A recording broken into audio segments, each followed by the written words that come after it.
jin kunya a gane su da wando, mutunci ke zuba tun da wando, in baki tarihi sai ki leka kwando, haka ka ki gane in kwandon ki. Mace mai sa wando bazara ko budurwa, in za ta fitowa ki sanyo zanaki. Sutura Allah ya boye ko boye ta, gada ko bayyana sai kun boye ta. A wajen Allah kuma za ku gane, ina ba ku shawara sai ku ganewa. Mace mai sa wando bazara ko budurwa, in za ta fitowa ki sanyo zanaki. Shawara ta guda a daina sa wando, ba girman ki bane sabar da kwando.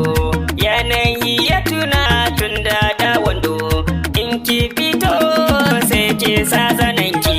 Mace mai sa wando bazara ko budurwa, in za ta fito ki sanyo zanaki.